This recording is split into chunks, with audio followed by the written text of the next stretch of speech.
Now, I know a lot of people like to argue the fact that when a product line comes under fire that is owned by a black person, people want to say, oh, you're trying to tear another black person down, whatever, whatever.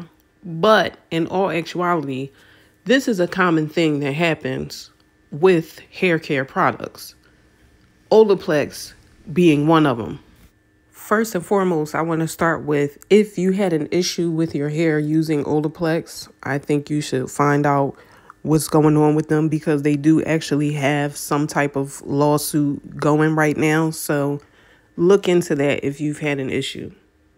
Now, Olaplex hit the scene in 2014 with claims to help reconstruct and rebuild the structure of your hair, strengthen your hair, repair damaged hair, help with oily hair, tame frizzy hair. They had a whole bunch of different lines catered to different things. Fast forward to now, the girls are brittle and dry. They're brittle and breaking off. It's not working out. It's not turning out to be what they claimed it to be. I was introduced to Olaplex in salon by a young lady that brought it in, and she swore by it.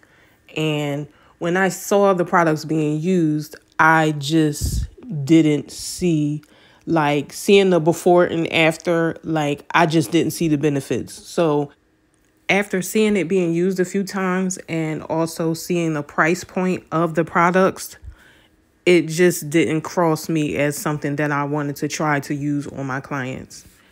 Mainly because I did a lot of protective styling and I didn't have a lot of color treated clients. And I just didn't feel as though the people that I was working with needed that. And like I told y'all before, I need to see this product in 10 years. Like, I needed to have at least a 10-year turnaround so I can see exactly what's going to happen with this product, because a lot of these businesses do not make it to 10 years. That's just like with Olaplex.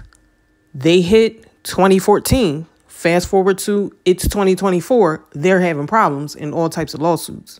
So, no. That is the easiest way to avoid losing your hair to a trend. Avoid that popular product for the first 10 years. And especially when you're responsible for somebody else's hair care, like being a hairstylist, if you actually care about, number one, what you're doing, but if you care about the people who you're working on and you care about their hair growth and their hair maintenance, you're going to do all the things that you can do to properly maintain their hair as if it was yours. So if that's not where you're at with it, you shouldn't even be touching other people's hair, period. Because messing around with these newer products, that can get you sued as a cosmetologist as well. Because you have people who do not touch their hair at all. They strictly go to a beauty salon. So if they've been having their hair serviced at a salon and next thing you know, all of their hair is going down the drain, you're the first person that they're going to be looking at. Excuse me, why I don't got no hair? So, yeah, as a hair care professional, you should stay away from newer products. And if you maintain your hair at home, you definitely should stay away from newer trendy products, because it's a strong possibility you may not necessarily know how to make your hair recover from the damage that a newer product might bring you. So to avoid having any issues, stick with what you know works best for you.